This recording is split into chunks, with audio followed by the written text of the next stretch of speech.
September 1945, a makeshift prison camp on a windswept Pacific island. The air thick with salt and uncertainty. Japanese women prisoners shuffled through processing lines, heads down, bracing for the humiliation they'd been taught to expect from their American captors. They had grown up hearing that enemy soldiers were savage beasts who would strip away every last piece of dignity. But then something impossible happened. Instead of degradation, they were handed thick white towels. Instead of cold hoses, they were shown to private shower stalls with actual hot water. And instead of being watched like animals, the guards turned their backs. Aiko Takahashi stood frozen as steam rose around her, clutching a bar of real soap, something she hadn't seen in years. Her skin squeaked clean for the first time since the war began, and tears mixed with the shower water she tried to hide. These weren't monsters. They were treating her like a human being. If you want to hear more untold stories from history that'll blow your mind, hit that subscribe button and drop a comment telling me what city you're watching from. I love seeing how far these stories travel. The transport ship groaned against the Pacific swells as it pulled into the harbor, its hull scarred by months of war and weather. September had brought cooler winds to the island, but the air still hung heavy with salt and the lingering smoke of a conflict that had finally impossibly ended. Aiko Takahashi pressed her face to the small porthole, watching the approaching shoreline through eyes that had learned not to hope for much of anything anymore. She had folded her few belongings into a tight square that morning, the way her mother had taught her to fold towels, corners meeting corners, edges straight and true. It was one of the small rituals that kept her tethered to who she had been before the world turned upside down. The other women around her whispered in the dim hold, their voices mixing fear and resignation in equal measure. They had all heard the stories about American prison camps, about the brutality that awaited captured enemies. The radio broadcast back home had painted vivid pictures of savage soldiers who took pleasure in humiliation, who saw Japanese prisoners as less than human when the ship's engines finally shuddered to silence. Aiko straightened her thin cotton dress and joined the line of women shuffling toward the gangplank. Her hands were steady. They had to be steady. But her heart hammered against her ribs as she stepped onto American soil for the first time in her life. The afternoon sun felt different here, sharper somehow, cutting through the familiar gray of the Pacific ski. The processing station was a collection of wooden buildings that looked hastily assembled but surprisingly clean. American soldiers in pressed khaki uniforms stood at attention, their faces mostly neutral, professional. Aiko had expected snarling beasts. Instead, she found young men who looked tired and ready to go home, just like everyone else. One of them, a Japanese-American interpreter with careful eyes and ink-stained fingers, stepped forward with a clipboard. "Takahashi," he said, pronouncing each syllable with deliberate precision. His English carried the slight accent of someone who'd grown up speaking two languages, switching between them like a person walking between two different worlds. "Is that correct?" She nodded, not trusting her voice. He wrote her name in the ledger with the same careful attention she gave to folding towels, each Roman letter formed as if it mattered, as if she mattered. "This way, please," said a woman in a crisp white nurse's uniform. Her voice was gentle, almost apologetic. "Well, get you settled and cleaned up." Cleaned up? The words should have carried threat, the promise of forced submission. But there was something in the nurse's tone that suggested otherwise. Ruth Ellison moved with the same methodical care as the interpreter, leading the group of women toward a long, low building that steamed slightly in the cooling air. "Hot showers," Ruth explained, pausing at the entrance. "You'll each have 15 minutes. There are towels and soap provided." She gestured to neat stacks of white towels, thick and clean, and small bars of ivory soap still wrapped in paper. Real soap? Aiko hadn't seen real soap in over a year. The other women murmured among themselves, confusion evident in their voices. This wasn't what they had been prepared for. The propaganda machine back home had ground out story after story of American cruelty, of prisoners stripped of dignity and basic humanity. But here were towels, here was soap, here was privacy. Inside the shower building, canvas curtains hung from metal rings, creating individual stalls. The floors were wooden slats worn smooth but clean. Pipes ran along the walls, ending in simple shower heads that dripped with the promise of hot water. A female guard stood near the door, but her back was turned toward the wall, her posture suggesting she had no interest in watching anything that didn't concern security. Aiko stepped into her assigned stall and pulled the curtain closed behind her. The canvas was thick enough to provide real privacy, soft enough to suggest care rather than confinement. She stood there for a long moment, holding the bar of soap like a small miracle, its clean scent rising between her fingers. When she finally turned the handle, hot water cascaded over her shoulders, washing away months of accumulated grime and fear. The soap lathered rich in white, sliding across her skin with a luxury she had almost forgotten existed.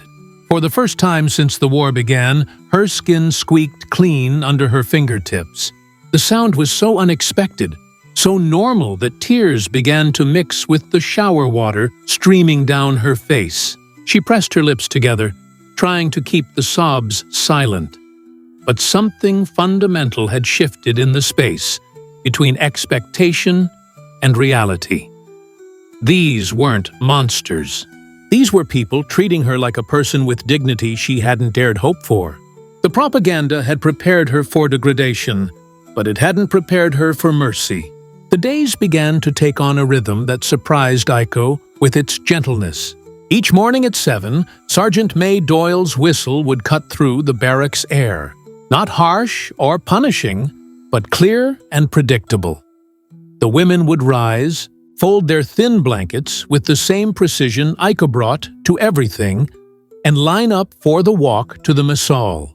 Breakfast was watery oatmeal and coffee that tasted like burnt wood, but it was hot, and there was enough of it. By the third week, AEO had memorized the schedule posted on the bulletin board outside the administrative office. Showers every other day at 2, laundry on Mondays and Thursdays, sewing class on Tuesday and Friday afternoons in the recreation hall, and on Sundays, if supplies allowed, there would be tinned peaches served with the evening meal, a small luxury that felt enormous after months of rice balls and pickled vegetables. The shower building had become a place of quiet sanctuary. Ruth Ellison had convinced the camp commander to install a proper privacy curtain after the first week, when one of the canvas dividers had torn loose from its rings during a particularly busy session. Instead of punishment or humiliation, there had been gentle laughter from the other. Women and a quick repair with medical tape. The incident had revealed something important. Even their mistakes were met with patience rather than cruelty. Kenji Sato spent his days hunched over ledgers and typewriters, fighting small wars with paperwork that most people would never notice. Aiko watched him sometimes through the window of the administrative office, his pen moving with deliberate care across forms and manifests. She had learned that he was American-born but Japanese by blood, and that he carried the weight of proving his loyalty to a country that had locked up his own family while he served in uniform. "Your name," he had told her during one of their brief interactions, "is not a number. I make sure it stays that way." He showed her the ledger, where each woman was listed not as prisoner 200T7 or subject 089, but as their full names written in careful script.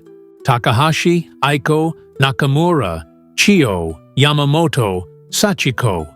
Each name was a small act of resistance against the machinery that sought to reduce human beings to administrative conveniences.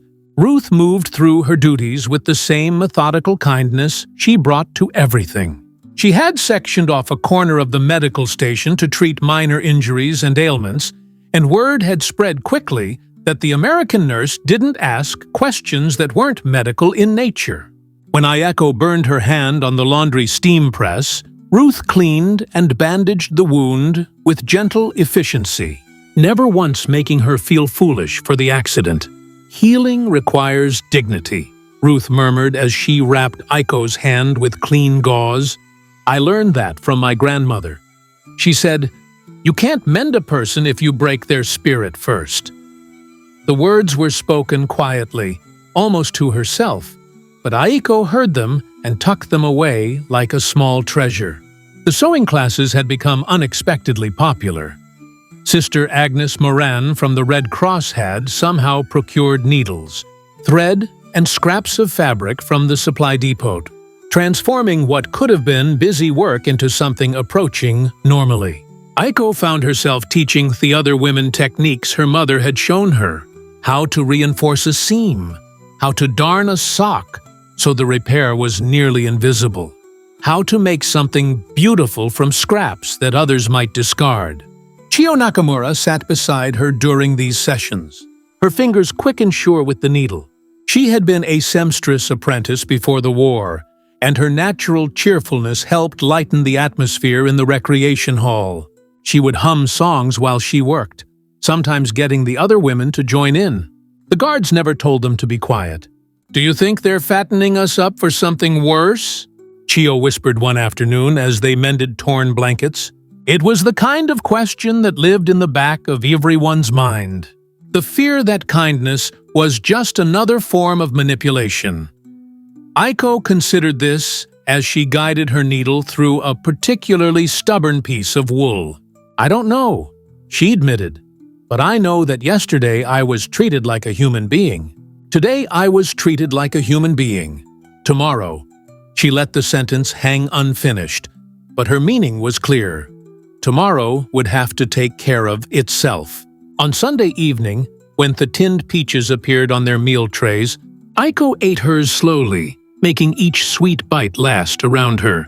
The other women did the same, savoring not just the fruit, but the small miracle of unexpected kindness. Later, as they walked back to the barracks under a sky painted in shades of orange and purple, Chio began humming a hymn she had learned from Ruth during one of their medical visits. The melody was simple and sweet, something about being gathered safely in. Aiko found herself humming along, and soon other voices joined them.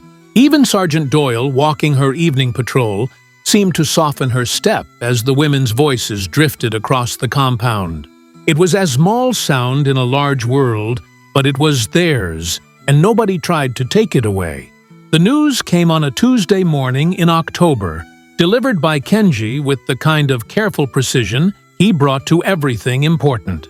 The women had gathered in the recreation hall for their usual sewing session when he peered in the doorway, a manila folder clutched against his chest, and something that might have been hope flickering in his dark eyes. "Ladies," he said, his voice carrying across the room with unusual formality, "I have an announcement from the Geneva Exchange Commission." The women set down their needles and thread, turning toward him with the kind of attention that comes when someone might be about to change your life. "Your names have been placed on the repatriation manifest. You're going home." The silence that followed was so complete that Aiko could hear the wind rattling the windows and the distant sound of someone typing in the administrative office. Then Chio let out a small cry that was part sob, part laughter, and the spell broke. Women began embracing each other, tears streaming down faces that had grown used to guarding against hope. Ruth appeared at Kenji's shoulder, her nurse's uniform crisp as always, but her eyes bright with something that looked suspiciously like tears. "The ship leaves in 3 weeks," she added gently. "We'll make sure everyone has proper documentation and medical clearance." She paused, looking around the room at faces that had become familiar. "Sorry, even, dear. I know. This is what you've all been waiting for." That evening, without anyone organizing it or asking permission, the women gathered in the shower building after the official bathing hours had ended. Chio had suggested it during dinner, a ceremony she called it. To mark the moment when they learned they were going home, they brought their precious bars of soap, most of them worn down to slivers by weeks of careful use. Aiko held her soap wrapper in her palm, the paper soft and translucent from handling. She had kept it folded inside her diary between pages where she wrote 2 careful lines each night, observations about the weather, about small kindnesses, about the gradual restoration of something she was only beginning to recognize as hope. Now she pressed the wrapper flat against a page that held a sketch of the shower building, the simple lines capturing the place where her world had shifted from expectation to mercy. Like bookmarks, Chio said softly, demonstrating how Therapare could mark a page to remember. Around the room, other women were doing the same, tucking soap wrappers into prayer books and journals, into letters they planned to write home, into thesmal collections of belongings that constituted their entire material. World Sister Agnes Moran had somehow procured a few extra bars of soap for the journey, along with small cloth bags to carry personal items. She moved among the women with her usual quiet efficiency, but even she seemed touched by the solemnity of the moment. "Dean," she murmured to Ruth as they watched the women carefully preserve their soap wrappers. "It's the little things that preserve dignity." But 3 days later, the little things began to crack apart. The news came in fragments. The way bad news always seemed to arrive first. A whispered conversation between guards, then Kenji's increasingly worried expression.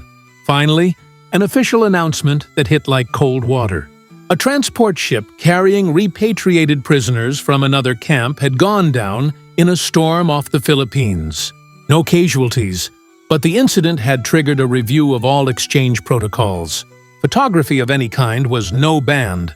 No pictures of departing prisoners that might send mixed messages about American treatment of enemies. All personal items would be subject to additional inspection.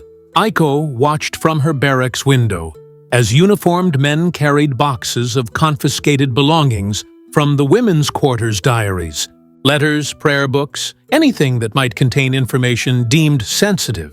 Her own diary disappeared along with the rest, taking with it her careful observations and the soap wrapper that had become a symbol of unexpected grace. The trust that had grown so carefully over weeks began to fray at the edges. Had the kindness been performance after all? Was the gentleness just another form of control? The questions circulated through the barracks like fever, and even Chio's natural optimism seemed dimmed by doubt. Ruth found Aiko sitting alone in their creation hall the next evening, staring at her empty hands. "They'll return the diaries," she said quietly, settling into the chair beside her, "once they've been cleared." "It's just procedure." "Is it?" Aiko asked, and the question hung between them like a challenge. For the first time since arriving at the camp, she sounded like what she was a prisoner, questioning her captor's motives. Ruth was quiet for a long moment, her hands folded in her lap with the same precision Aiko brought to her own small rituals. "I don't know," she admitted finally, "but I know that some things can't be taken away, even when everything else disappears. The kindness you've received, that's real. The dignity you've maintained, that's yours." She paused, then added more softly, "Sometimes faith means believing in mercy, even when the evidence seems mixed." The red stamp appeared on a Thursday morning like a small apocalypse, bold and final, across the top of Aiko's transport document. Lieutenant Walter Harrion had processed the paperwork with his usual brisk efficiency, signing forms and checking boxes without looking up from his desk until Kenji cleared his throat with the kind of polite insistence that meant trouble. "Sir, there's a discrepancy," Kenji said, his voice carefully neutral as he held up 2 different documents. The manifest lists her as Takahashi Aiko, but the identification card has the kana romanization as Takahashi. The computer generated a mismatch flag. Heran barely glanced at the papers. "Then she's reassigned to the next transport. Simple administrative correction." He reached for his stamp pad, the red ink still wet from his morning's work.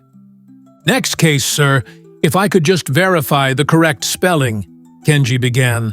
But Harrigan was already pressing the stamp down with decisive force. "Reassigned." The letters bled slightly into the paper fiber, as permanent as a gravestone inscription. "The manifest is final, Sergeant. We can't delay an entire ship because someone can't spell their own name consistently." Harrigan waved his hand dismissively.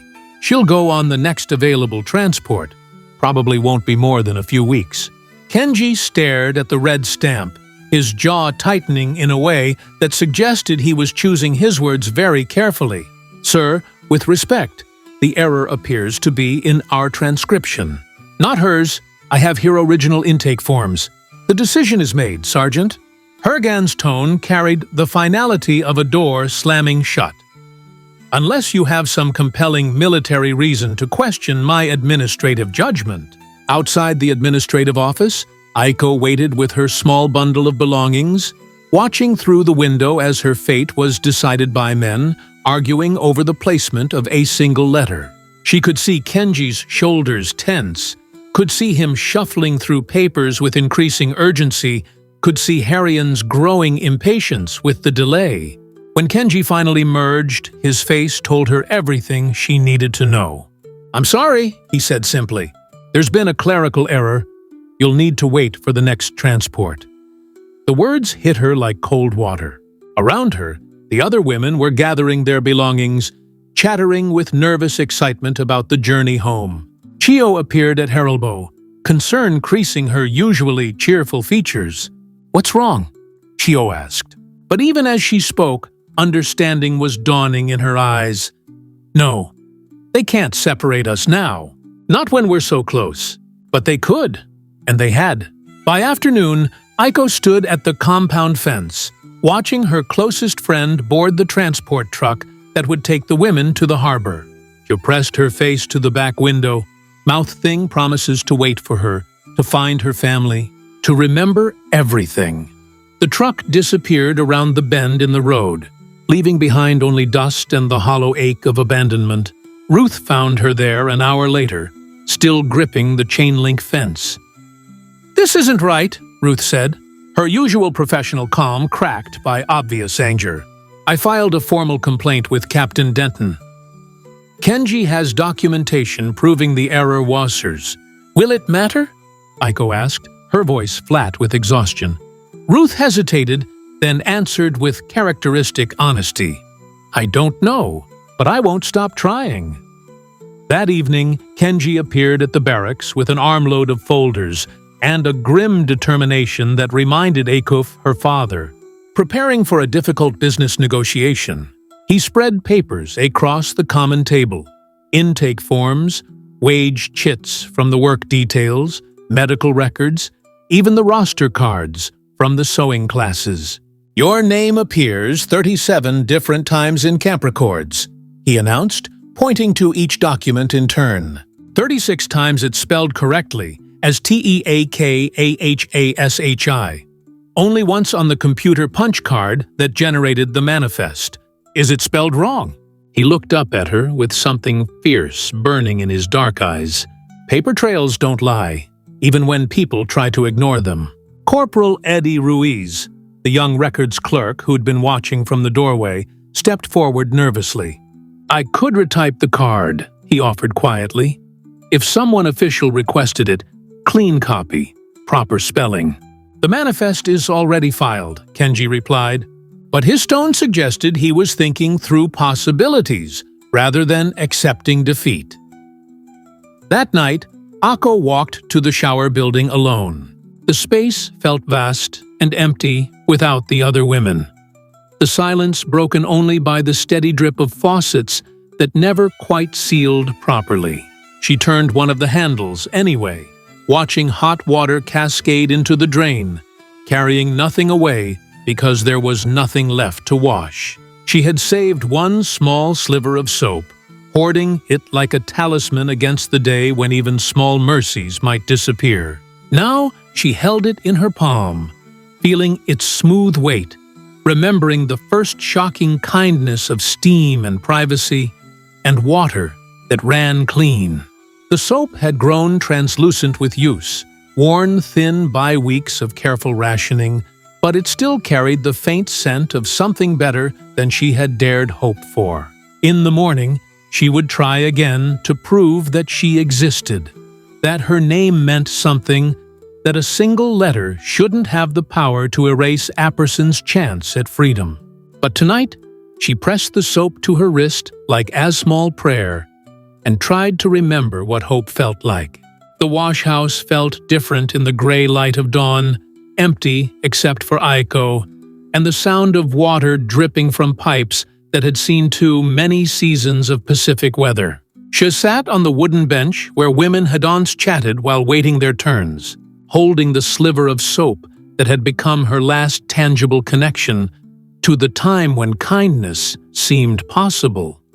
The soap was nearly gone now, worn down to a translucent wafer that barely filled her palm.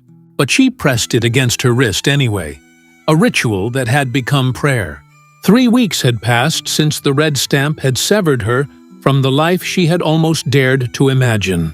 3 weeks of appeals that disappeared into filing cabinets, of promises that tomorrow would bring news, of watching empty bunks where her friends had once slept.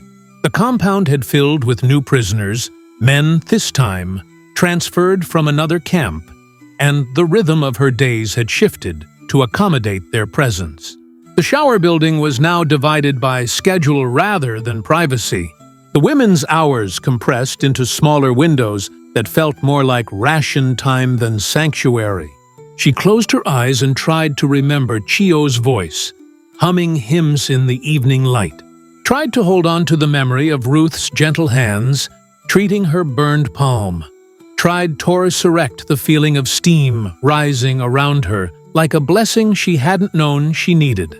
But memory felt fragile in the face of abandonment, and hope had become something she rationed more carefully than soap. The door to the wash-house creaked open, letting in a shaft of stronger light and the sound of footsteps on wooden slats. Aiko looked up to see Ruth approaching with something in her hands, a manila envelope and an expression that might have been carefully controlled excitement. "Your diary," Ruth said simply, holding out the envelope. "It's been cleared." Aiko's hands trembled as she opened the envelope and pulled out the familiar notebook with its worn blue cover and pages filled with her careful script. But there was something else. Official stamp in green ink that read cleared in block letters, and beneath it, a signature she didn't recognize.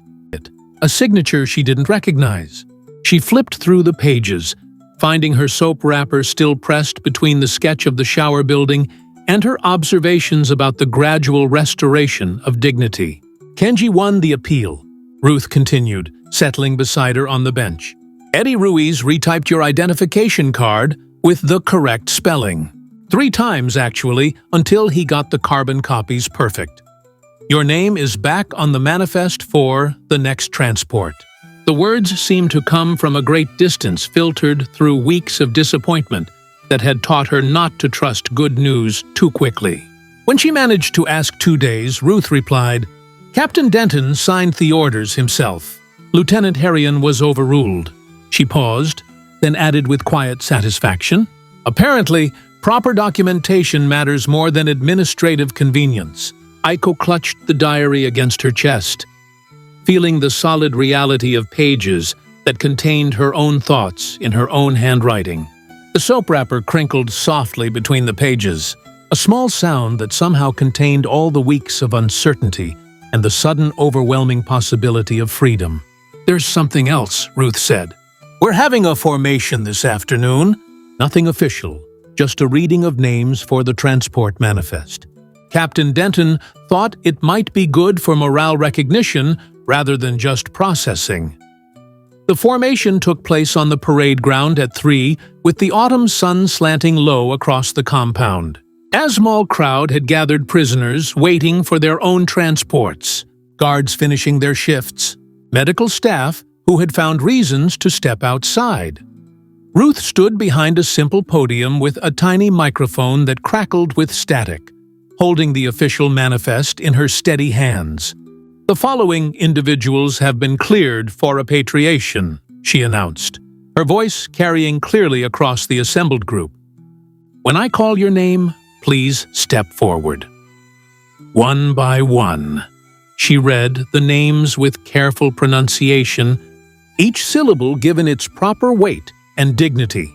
Not numbers, not classifications, names, full names that belong to real people with histories and families and futures that stretched beyond the boundaries of this temporary place. "Takahashi," Ruth called, and Aiko stepped forward on legs that felt uncertain but determined.